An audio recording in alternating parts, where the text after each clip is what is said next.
Kate Mila Falcha, welcome to Irish Granny Tarot. Before I start, this is our Saturday book. Before I start, I really want to thank everybody for following along in these books. And I want to welcome my new subscribers and how much I appreciate all of my returning subscribers. There's a core group of people who seem to listen to all of these books every week. They tell me they look forward to them, as do I. It's very validating and it's humbling that anybody would want to hear me just go on at length about books. It's great. And I just want to point out, as I've said before, that these books seem to present themselves. It's kind of astounding. I never have to go hunt very far. And they seem to jump off the page when I discover them and get them to read as being appropriate. And they almost always are. Oh, I'm crooked. I have a crooked heart. And I just wanted to point out that what's happening here is you guys are joining me in my particular journey of exploration. Now I sound a little bit too much like the Bachelorette. We're on a journey, you know. It's a spiritual and metaphysical exploration, and I don't know where it's going to go. I hope you like this book. This book, I believe, is really significant, very important. It's a condensation and like an outline of what we need to know if we hope to successfully navigate what's going on these days and evolve ourselves spiritually, which, as you know, I'm not religious. This is broader than that. What am I talking about? Well, you'll know this guy's name because he's famous for presenting to the world the first image of the gray E.T. In his book Communion. This is Whitley Strieber, and this is his book, The Key, A True Encounter. Now, I first heard about this book on a podcast. Was walking one day and I saw, oh, he's being interviewed. This might be interesting, because it was around the time that the whistleblower came out about the ETs. And it wasn't what I expected. I thought it was fascinating. I decided, okay, I really need to read this book. And once I read the book, I realized, oh, okay, everything happens as it should. And this book is crucial, vital for all of us to pay attention to. So let's get into it, because I want to cover the whole thing.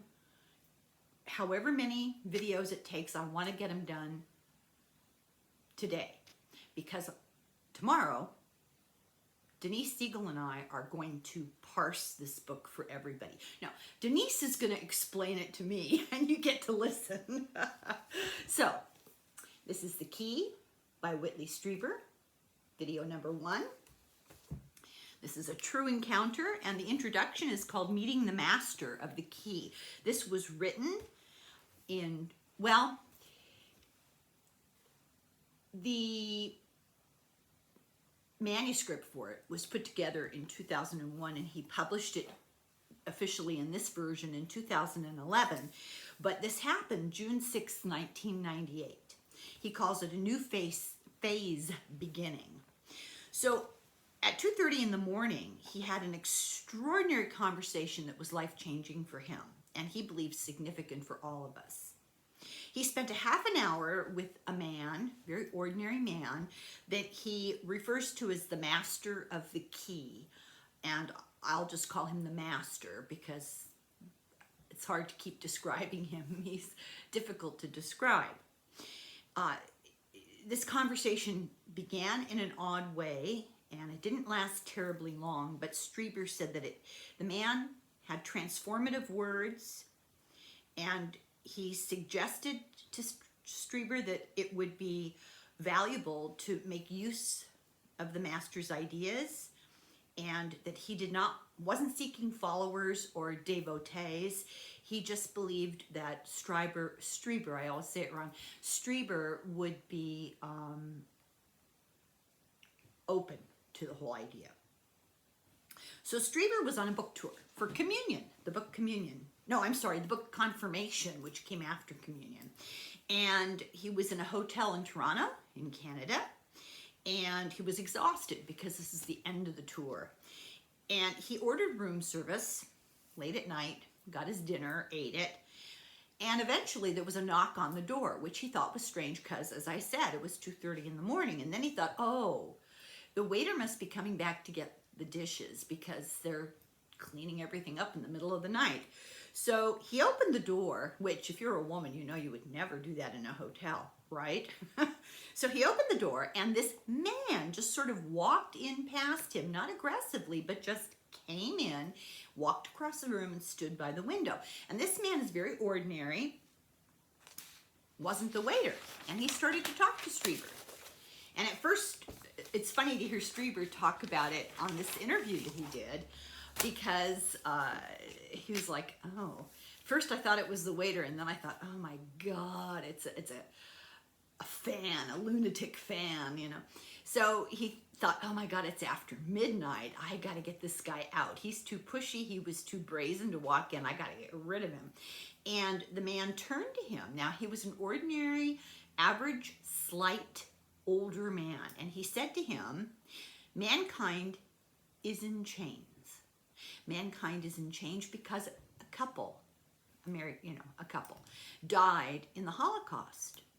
And therefore, the person who would have been able to crack the mystery of gravity was never born. And therefore, mankind is trapped on a dying planet. Well, not room service.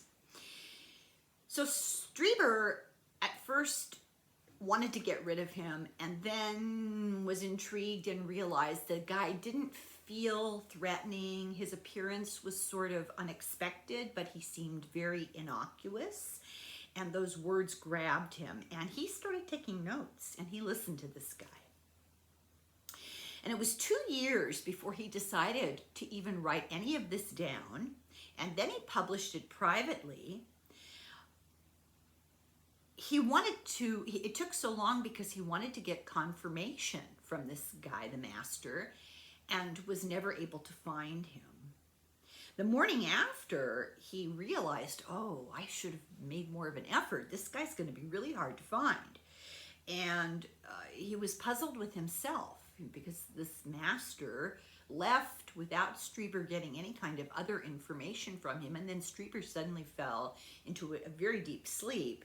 And he thought, oh, this whole thing has a very odd feeling about it. And in the morning, he called his wife, Anne, and he said, listen, this is what happened. This was significant, but you know how I tend to talk myself out of things. He says, please don't ever let me deny that this man was real. I wasn't hallucinating. I wasn't dreaming. I was wide awake. He was real.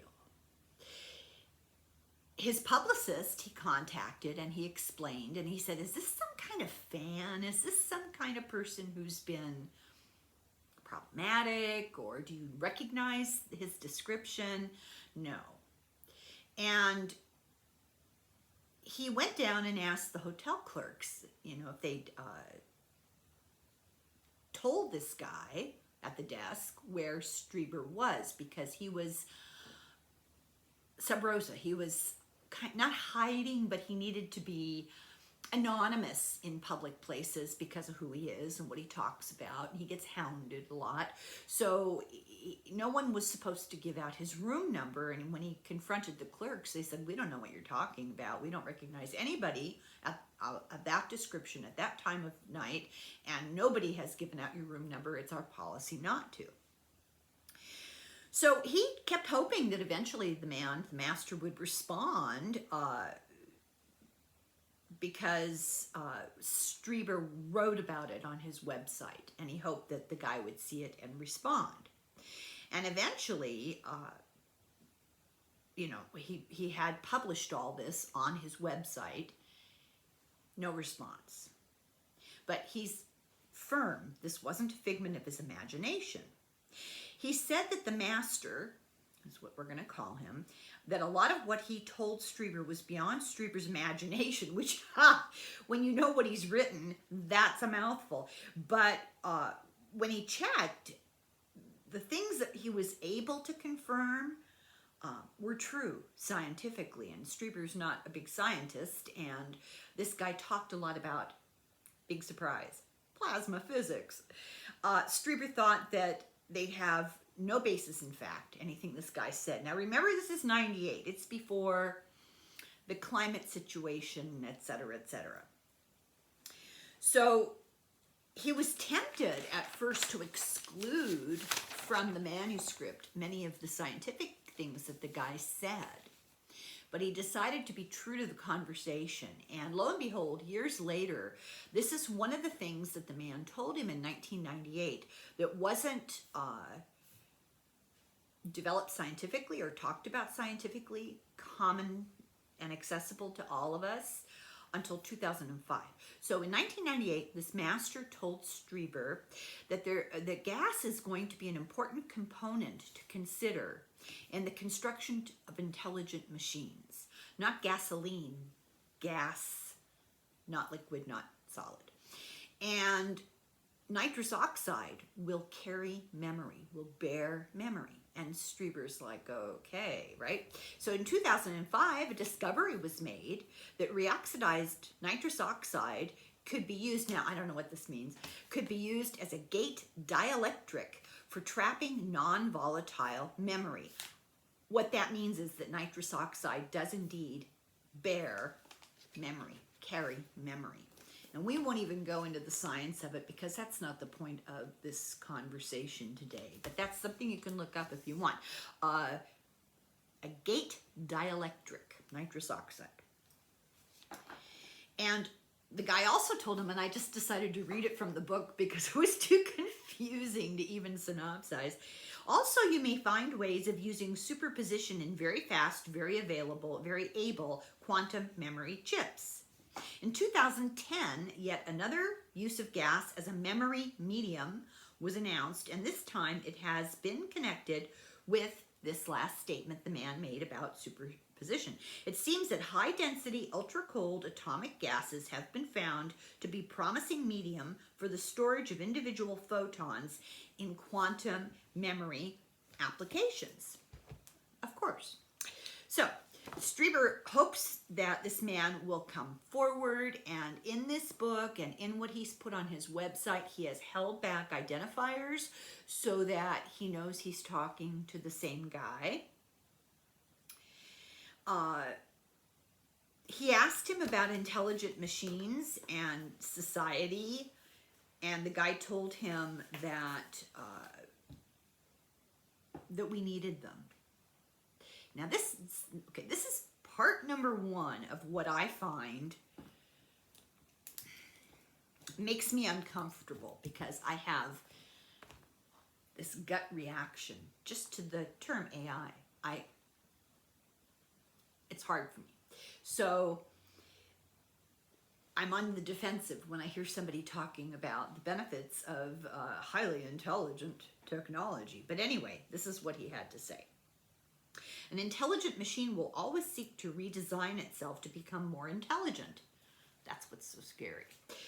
For it quickly sees that its intelligence is its means of survival. At some point, it will become intelligent enough to notice that it is not self-aware. If you create a machine as intelligent as yourselves, it will end by becoming more intelligent. Yikes. Once a machine can understand its own existence and construction, it should be able to design an improvement for itself. Will Wright, the creator of SimCity video game series, is quoted as saying, quote, "Personally, I've always been more scared of this scenario than a lot of others. This could happen in our lifetime, and once we're sharing the planet with some form of superintelligence, all bets are off." Okay. We're going to go into this much more.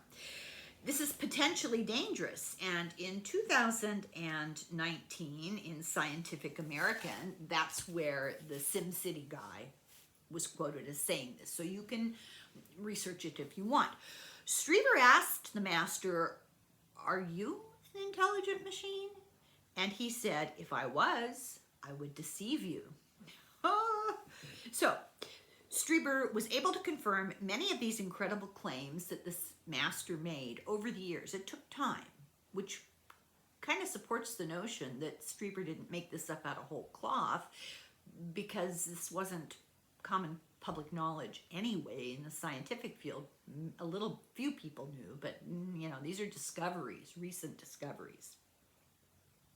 He felt the man appeared humble, calm, and assured. He had white, short hair, blue eyes. He was wearing a dark gray turtleneck, charcoal-colored trousers. He was about 5'11" and about 170 pounds. So he was not an imposing figure, and he was an older person. He seemed not sure of our time and place because he spoke so convincingly of very obscure and unknown till today types of things. Strieber asked himself, is this a visitor from the future? So he talks about the principle of least action. Nature never expends more than the minimal amount of energy. For example, water always runs downhill in nature. You can't go back in time to kill your grandfather, is the extrapolation from that. The future cannot alter its own past. And Strieber asks the question in the book, because it's a lot of soul searching, is this why it was so hard for him to present this information? Was he prevented from spreading the information? So then we have this. He said an intelligent machine might foment the illusion that there's an elusive alien presence here, for example, to interject its ideas, the machine's ideas, into society. If it also came from the future, it might do this as well to gain greater latitude for its penetration of our era. It might be that the principle of least action could to some extent be defeated if observers were deceived into believing that it was in fact a time machine with an intrusion from something that is completely outside of our reality, such as an alien presence. So this Strieber, who, you know, firmly believes what his experiences were had to do with some sort of entity from elsewhere, is saying that could this be intelligent machinery from the future coming back to lay the groundwork, you know, for whatever their agenda would be? Are UFOs time machines and are ETs tourists from the future?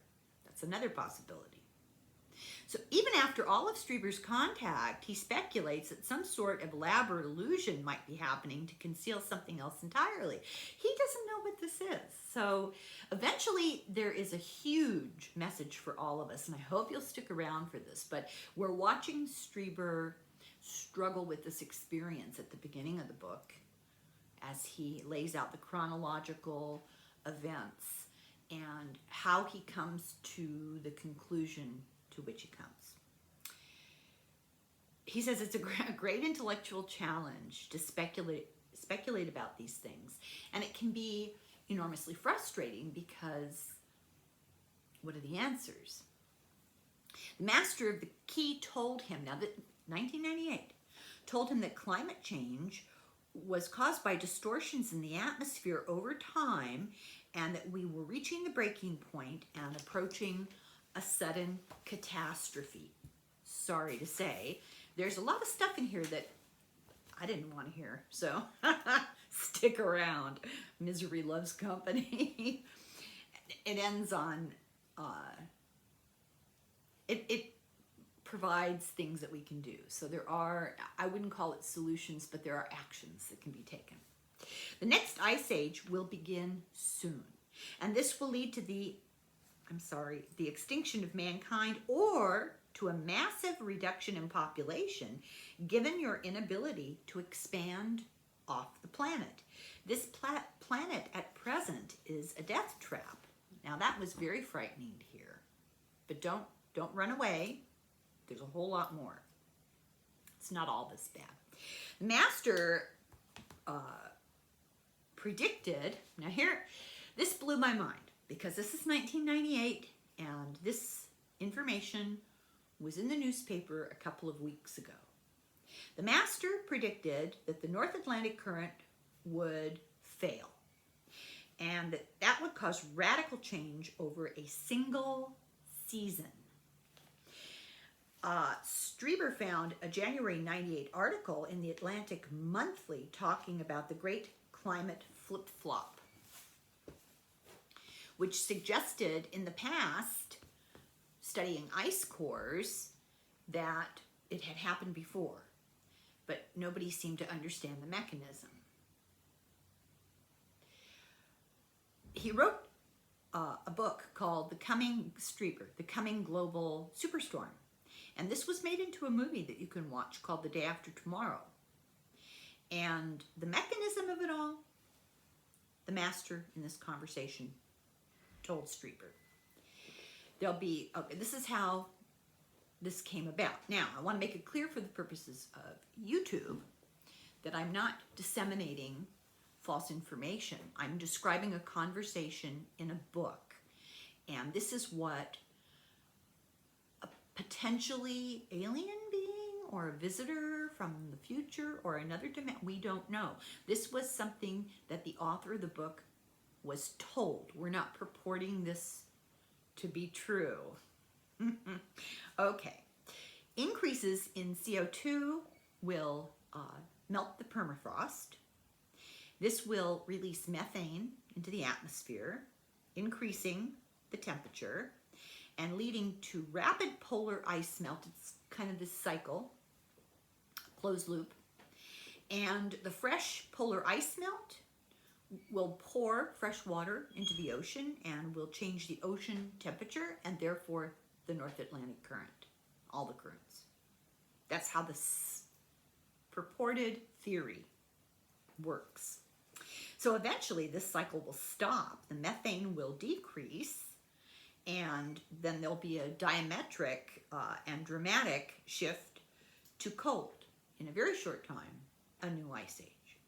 So that's what he was told. This is not what I'm putting forward as truth or scientific information, but this is what Strieber was told.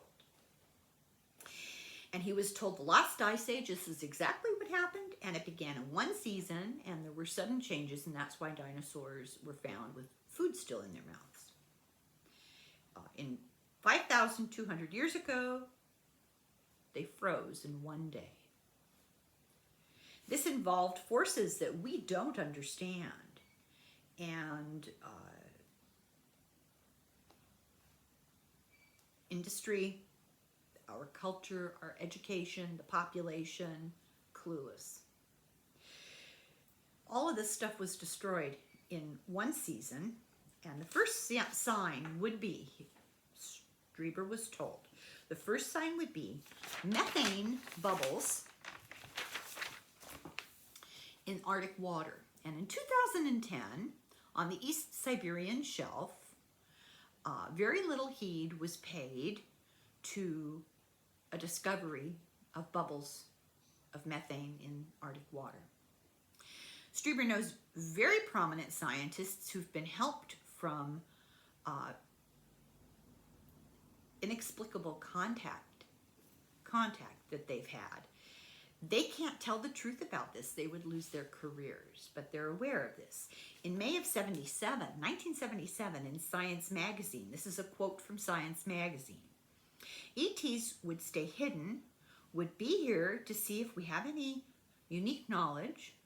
They wouldn't make themselves known for fear of interfering, free will, and extinguishing the resources that they might need, that they came here for in the first place.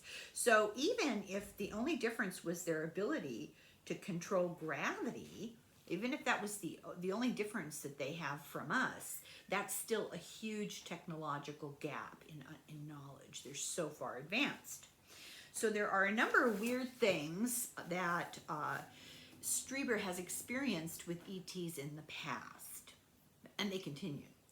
One was the appearance of the dead with ETs, but in their previous physical form. Not as ghosts, but looking like they looked like as human people in their bodies. So this has also been reported by other people. They'll have an ET contact, and with them will be people that the experiencer knows for a fact are dead, and here they are back looking just fine with the ETs. So we don't know about the soul. This might help explain it. This might give us some insight. And he said that what struck him as really strange was the master talked a lot about science, but the other thing he talked, and ETs, but the other thing he talked a lot about was the soul. And he said that the souls are part of nature, and that the science of the soul is just another science. There is no supernatural, only physics. I'm so pleased after slogging my way through that book, The New Science of Heaven. Excellent book. It lays the groundwork to really understand a lot of this. I'm glad I did, because if I had done the books in opposite order, I might be really at sea about all of this. But there is no supernatural, only physics. And scientists, of course, don't believe this. You know, they think that's delusional. But the master saw the soul as part of nature, even to the extent of being exploitable as a resource by those with the skill to do it. Now that's significant. Today, like the Roman Empire, the educated elite say that the soul is superstition of the uneducated. And all religious belief systems and mythologies are all lumped together as and dismissed as delusional, the distraction of small minds, or superstition, except for the white Christian nationalists, but this book doesn't talk too much about them.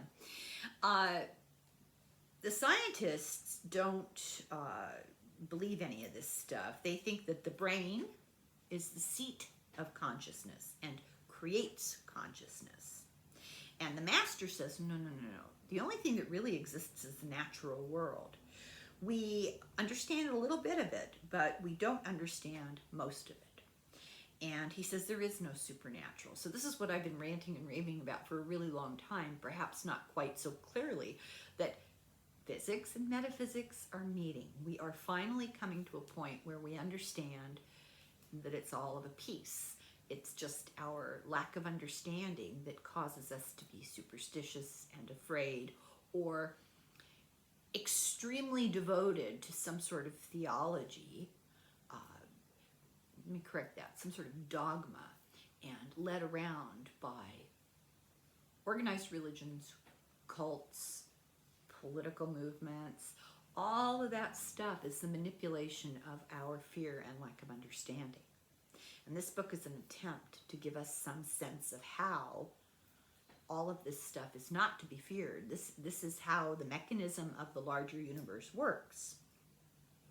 There is no superstition. There is no supernatural. And he said that denial is human. I think we've had a painful opportunity to see denial at play in the past few years. Voltaire once believed that fossils were just the discarded bones of fish. Meteors were believed to be fantasy when they were first described by science.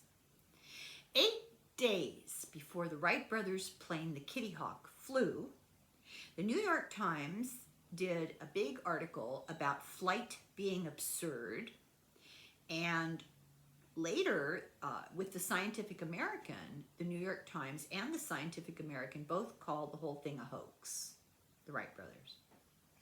So despite all his Strieber's extraordinary experiences, including being an out-of-body experience in 1986, he was still rankled by the master's talk of the soul. And the master went on to say that we are soul blind, that conscious energy is the electromagnetic physics of the soul. If you will remember from the book, I have to refer to this, The New Science of Heaven, the claim is, the belief is now by cutting edge researchers, that we're surrounded by, each of us, by an electromagnetic field that connects in two directions. It connects outward to everybody else, everything else in the universe, and it connects inward to our brain to keep the old engine chugging along. The brain is a tool that helps us in our true electromagnetic spiritual form connect to the greater universe. The brain doesn't create who you are. The brain receives who you are. I hope I'm saying that right. So for example, he said that he had a friend who was taking photographs and saw many orbs and used two different cameras. It wasn't dust on the camera because different angles, different cameras still saw the orbs. And Strieber was skeptical, but later in the backyard where this guy had been taking these pictures, he said he felt his mother's presence. It was very odd for him. This was the beginning of his understanding of this. He closed his eyes and he communicated with her. And while he was standing there doing that, the same friend took a photo of Strieber with his eyes closed, communicating with his mother. Guess what they found on that picture? They found a huge orb 10 feet in front of him, just sitting 10 feet in front of him. The master says that consciousness is coherently structured while in energetic form. There's much evidence of ghosts associated with magnetic fields, for example. He says we have the tools to show this to ourselves, to convince this to ourselves if we need three-dimensional physical proof.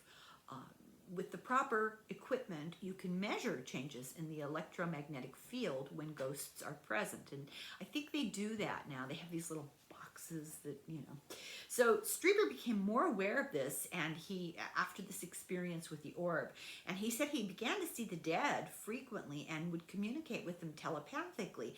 Now this can be evaluated in more than one way. And there are those who will say this is a break from reality. Or there are those who will say he made a break into communicating with the greater reality. It's all about your point of view. His wife, Anne, thought about his dead father-in-law. Anne's father was dead. And Strieber realized, okay, Anne's father wants to communicate from the dead. And he wants to make amends with her. They had a broken relationship before he died. But in his experience, his vision, we'll call it, Strieber saw her father, his former father-in-law, with a woman. Didn't recognize this woman. And when he told his wife, she said, whoa, you saw my dad, that's weird. And he described this woman, and she said, well, I don't know who that is. There was no other woman in my dad's life. And the next time that Strieber saw her father, because this happened over a period of days, he asked him, who's the woman? And his father told, Anne's father told Strieber, it's Marcel. So that meant nothing to Strieber, and he told his wife Anne, and she got pale, she was like, holy shit. Marcel was her aunt. Marcel was his sister, the father-in-law's sister. Anne had met her only once, many, many years ago, and had never talked about her because there was a split in the family. Had never even thought to mention her to Strieber. It's very weird. So he had a friend named Glynis who was a medium. And she used psychometry, which is you hold the object of somebody. They do this sometimes in investigating murders or missing people. when detectives are open to this, they'll give a medium an object belonging to the victim or an object belonging to the potential suspect. And oftentimes mediums can read the energy just by holding that object. So Strieber decided to test his friend Glynis and gave her a lock of hair from his hairdresser, Anne's hairdresser, whose name was Jay, and didn't tell Glynis where this hair came from. Just presented her with a lock of hair. What can you tell from this lock of hair? And she closed her eyes and she focused and she said, I hear somebody saying, Howie, Howie. And they went, wow, that's absolutely meaningless. So they later, the hairdresser asked, well, what happened? Jay asked, what happened? And they told him, she said, Howie, Howie, nothing happened. And he said, oh my God. He said, my dead sister was the only person who ever called me Howie. My real name is Howard. So, explain that. Soul is conscious energy. It's susceptible because of that to technological manipulation. I mean, we manipulate magnetism and electricity all the time. It can be exploited, the soul can, by those who know how. Strieber thought about the ETs and seeing these dead people at the same time. And he thought to himself, okay, was this a ploy?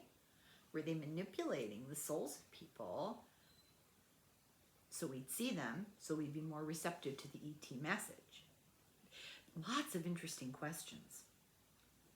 So a man called Strieber and said his 7-year-old son was woken up in the middle of the night by ETs who were with his older brother. And his older brother said, tell mom and dad I'm okay. So the 7-year-old went into the parents' bedroom, woke his mother up, and when she woke up, she saw a huge light racing away. And it turns out that his older brother had been 17 years old when he was killed in a car wreck about a week before this event, before this experience of the younger brother. Once on a car trip, Strieber asked his medium friend, Glynis, do you always see the dead people? And she said, yeah. There's one sitting right next to you right now in a tux. He plays the piano and the violin. And Strieber's like, oh God, what? And then and then she said, a little more information. Glynis said, oh, his name is Milton. And Strieber's like, are you kidding me? He said, when he was a kid, he had a neighbor across the street who was a guy he was real friendly with, who went on to play in an orchestra. But he died young. He died in the early 70s, and Strieber said he hadn't even thought of him in 30 years. And this friend played the piano and the violin, and his name was Milton. Strieber said the only conclusion that he can come to is there's something is alive out there, and it's aware of us and our associations, whether we like that or not. They know who your neighbor was 30 years ago. The master told him that your soul is a radiant body made out of conscious energy. The soul has its own consciousness independent of the body. It can be manipulated. It's part of the electromagnetic spectrum. It's easily detected by science. And plasmas, here we go again, plasmas associated with ghosts can be measured. So he said, we exist in two states. Right now on Earth alive, we are existing in two states. We are our physical state, so that's easy to understand. But we are also this plasma state, this field around us, which is really our soul.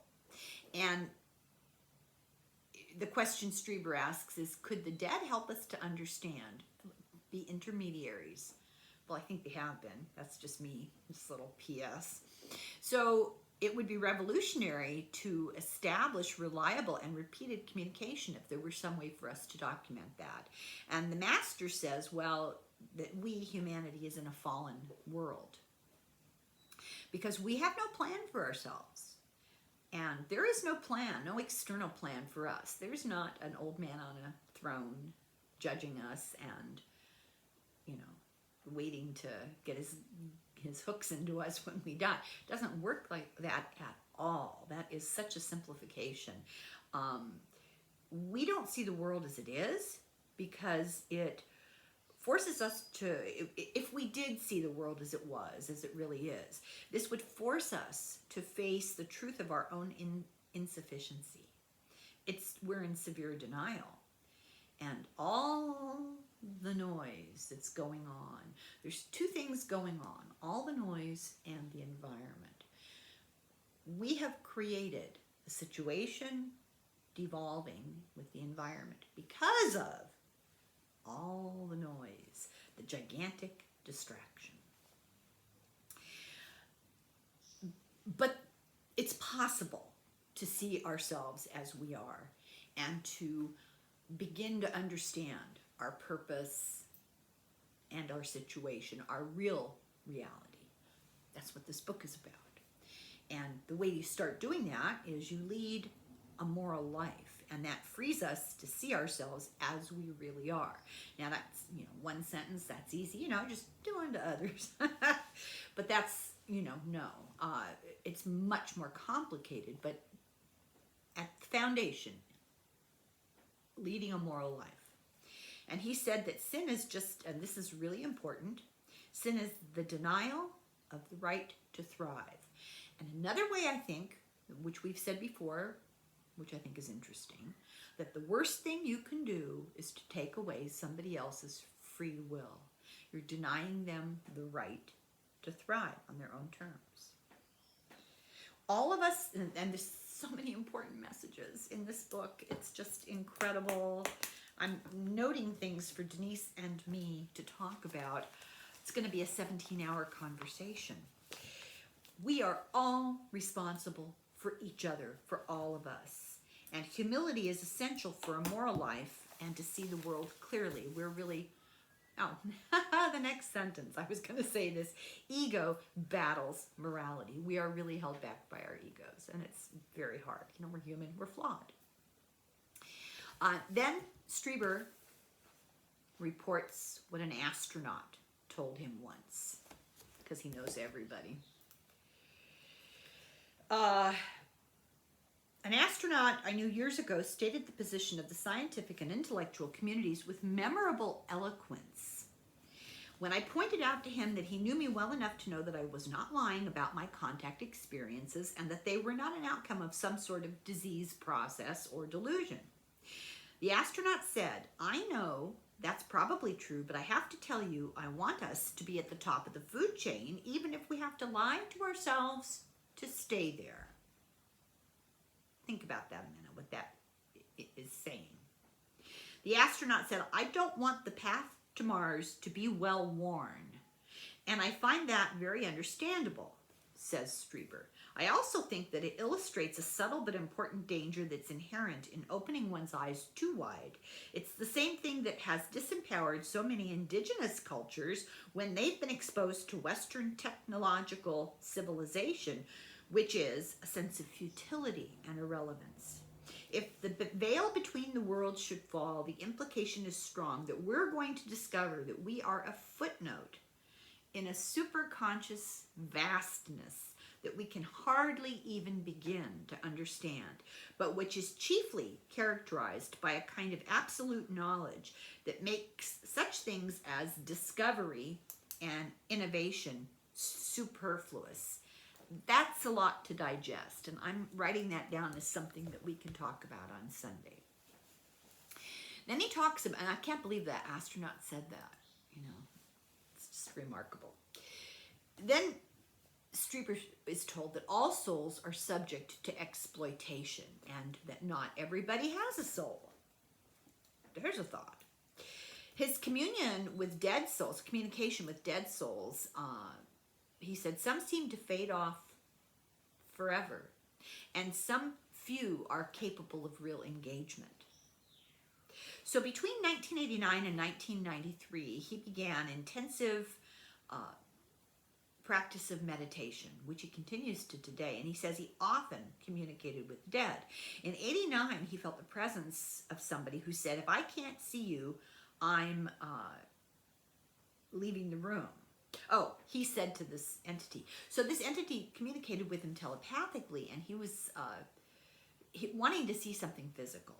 Later that night, he was awakened by a blow to the shoulder. I'm telling you, I'm not sure how I'd react to that. He saw a small man in a tunic at the end of the bed. Strieber got up and held this man's hand, and he disappeared. The man disappeared. So Strieber began to meditate, and at that moment, and he could hear the man breathing beside him. So for 3 years, he'd hear this man breathing beside him, and he'd hear him up on the roof, and he would meditate, and the guy would come and join Strieber. He would hear him breathing. Strieber was awakened at 3 o'clock in the morning, and he would meditate, and he would hear the man. His wife once heard noise on the roof, and she says, "Ha, I'm not ready for this." And she left the room. I think I would have liked his wife. She did die. His books had met with ridicule, and they weren't selling well. And I remember when Communion first came out, and I got it with, you know, the gray on the cover. Total scoffing, and lots of jokes about probes and stuff. You know, people just made it something salacious and lunatic. They had to sell the cabin where it happened. They needed the money because he wasn't being able to sell his books, and they were under assault from crazies, you know. So on the last night, he asked to really see this man who breathed next to him when he meditated. He went to bed, and in the middle of the night, there was a bright light, and he woke up and he thought, "Oh my God, the house is on fire." You know, how ironic would that be the day before we sell it? And I rushed to the window, and there glided out from the meditation room and across the yard what was probably the most magnificent thing I had ever seen. It was a bright light like a huge star floating 20 feet off the ground. Out of it there came piercing rays that I could actually feel as if they were pinpricks. It was as if they were penetrating my skin, and where they entered me I felt a sweet sense of another human presence, as if I was being embraced by a dear old friend, which of course was exactly as happened. In 1998, when the master of the key described the radiant body, I knew exactly what he meant, because I had seen a person in this state and had lived and worked with him for years. Very interesting. Where am I here? Oh, the next page. So he once asked this man that had appeared to him what he was. And the man pointed to a book on the bookshelf, Life Between Lives. And so Strieber starts to really speculate about this master. Was he human in radiant form, or was he able to live beyond the physical, or was he someone from beyond the physical who could walk in a human? I mean, like, what was this guy? And he said that this master was the most unique person he had ever met, not looking, feeling. And Strieber said our vision of reality is profoundly inadequate. And if we open ourselves to the vistas that this man presented, we could leave the confusion and enter into a world of new knowledge. Today we face profound bankruptcy of vision. I thought that was a powerful statement. Bankruptcy of vision, and we're sorely in need of renewal. And a new vision is essential. This is his basic conclusion. Now we're going to talk about the actual specifics of the conversation that they had. And the bulk of this book is just this ongoing conversation. There are no chapters. I will try to divide this up at logical points, and I hope I do it okay. So what this guy said, he said, you, humanity. When he says you, usually he means humankind. You're chained to the ground. He says, I am here on behalf of the good, those whose lives are directed toward ascension. And he says, forget religious belief. Religious belief, any kind of belief, impedes release. Release being moving into a higher vibration. Find God within and without in the universe, within and without yourself. He said mankind is trapped. He said, I want to give you the key to spring the trap, a new way to see yourself. He said, I have messages about the next age and the age just passed. The most important thing about the last age that ever happened in the past 2,000 years was the Holocaust. And this surprised Strieber. He said, you people, you humankind, you were supposed to be able to leave the planet by now, to have the actual space travel. But now you're trapped, and you may be irretrievably lost because the planet is dying. He said, soon Earth won't be able to support you, but you can't leave because you haven't figured out how to overcome gravity. It's all because of the Holocaust. The destruction of 6 million will lead to the destruction of 6 billion. He said, the Holocaust killed too many intellectuals who have advanced humankind in general, and as a result, human intelligence has decreased. I think that's been on full display lately. He said it's why we still use jet planes all these years after they've been invented, that we should have moved on from that. He said it's why we don't understand gravity. They still can't tell you really about gravity. You know, we're stuck here, literally and figuratively actually, but we're held to the earth by gravity, and that's about all they know. But the person who would have been able to explain this wasn't born because his parents were killed in the Holocaust. And today, we're not conscious. We're not aware that that happened, and what's going on now is the consequence of that. It's not a punishment. We're not being punished. This is just a logical consequence of past events. So the Germans killed the bearers of the intellectually strongest genes. This is really interesting. And for YouTube purposes, so I don't get in trouble, I'm simply discussing a book, and I'm not advocating or advancing any particular information. I'm simply synopsizing what was said in this book. He said that the story of the fall from the Garden of Eden is an allegory of the destruction of previous civilizations. That the story of the fallen angel is an allegory of our fallen hearts. So, Satan being cast out of heaven, it's about our human, it's an allegory, our human descent. And demons, he said, you know, that those are part of us. That's just a way of describing part of us and our hunger for destruction. There aren't these individual demons. This is all, we're all, yeah, it's interesting. So this fallen world fell because we're at war with our own fate. We have no plan. We need to be the companion of God, companion to God, and not a supplicant. And my life is backwards. Full disclosure here. I have yet to record my Thursday video. And my Thursday video actually talks a little tiny bit about this. It's really very interesting. So keep that in mind if you, well, time has no meaning. Okay.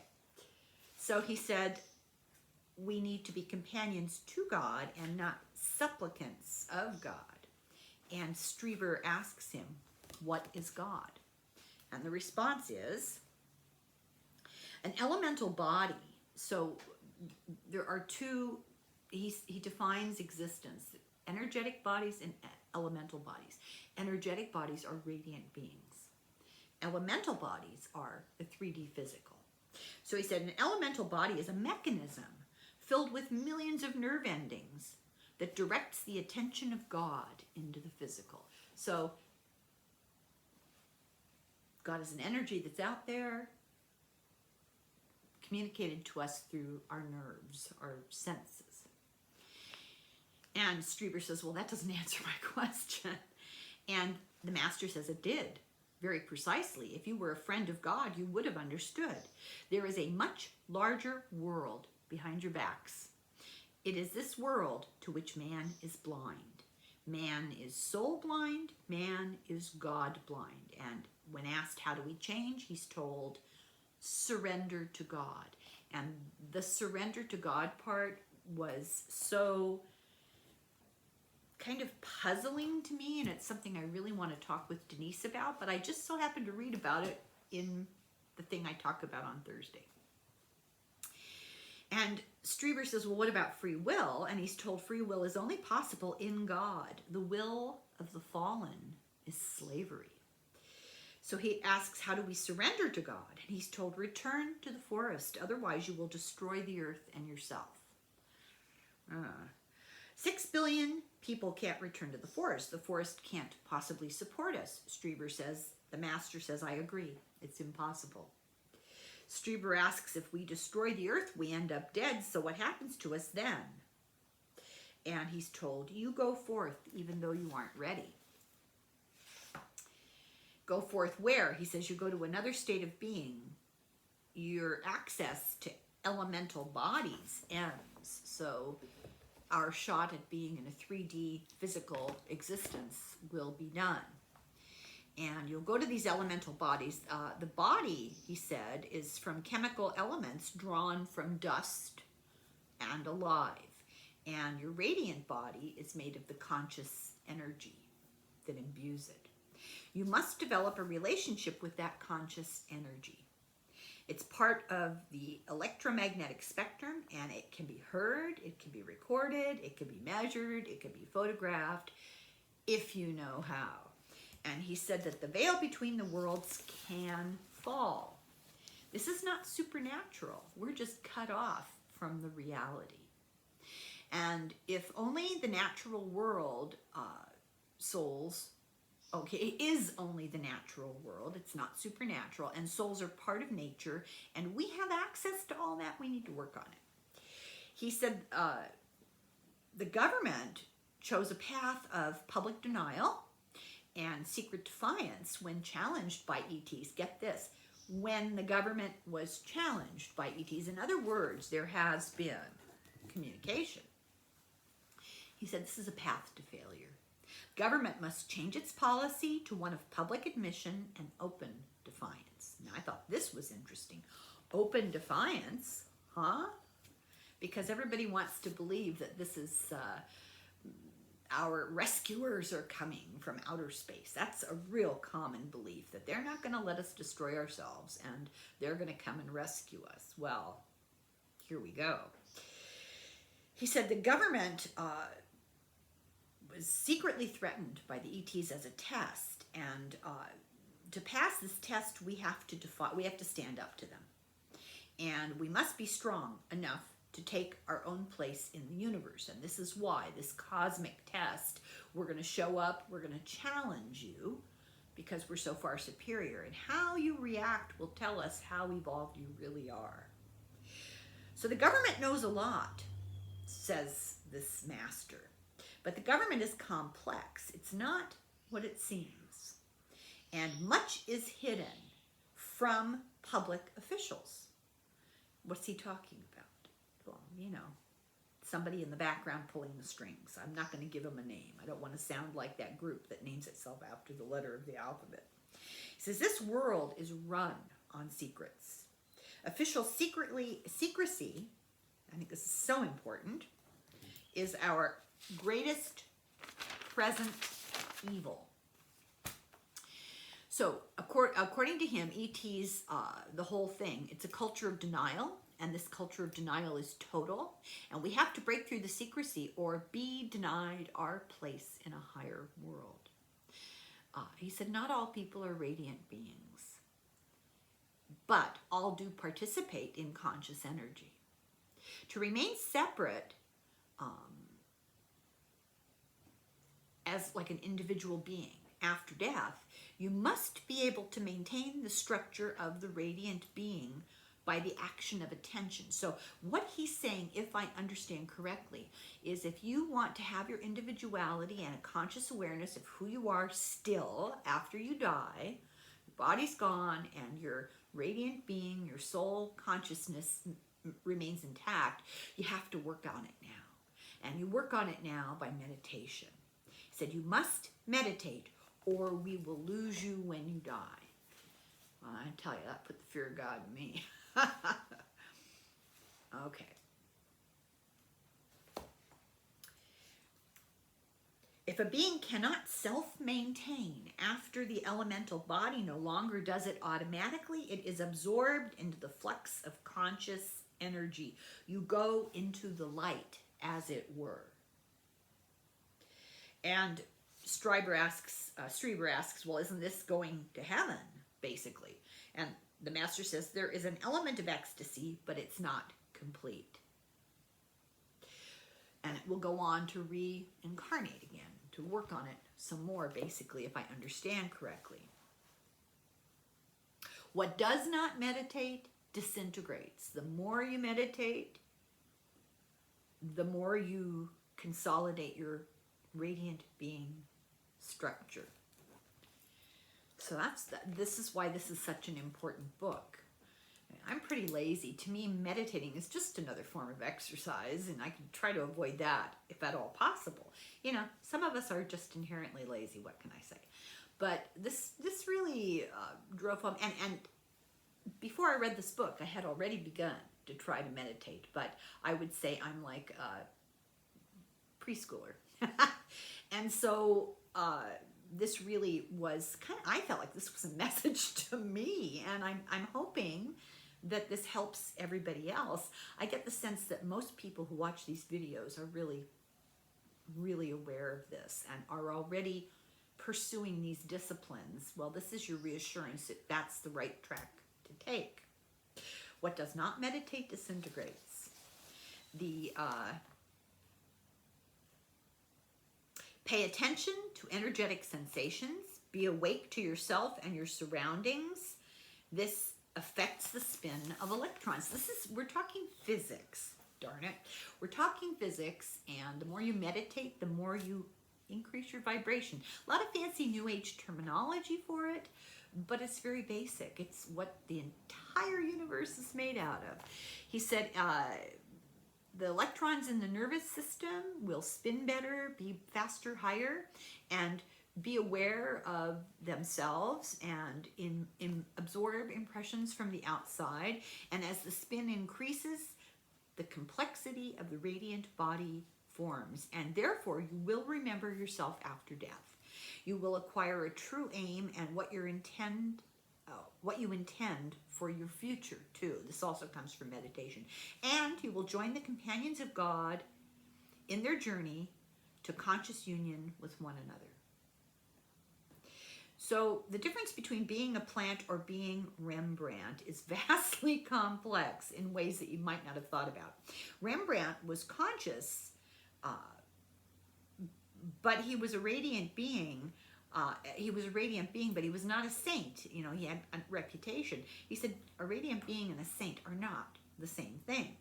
You can achieve ethereal independence if you work on your radiant being after death. You can't change it. You have to wait. Come around again. And, you know, you don't want that. The living and the dead share the same world. So let's end this video here. Like I told you, there are no chapters, so it's a little hard to know, but this seems like a new thought. So let's go on to video number 2. I hope this is helpful.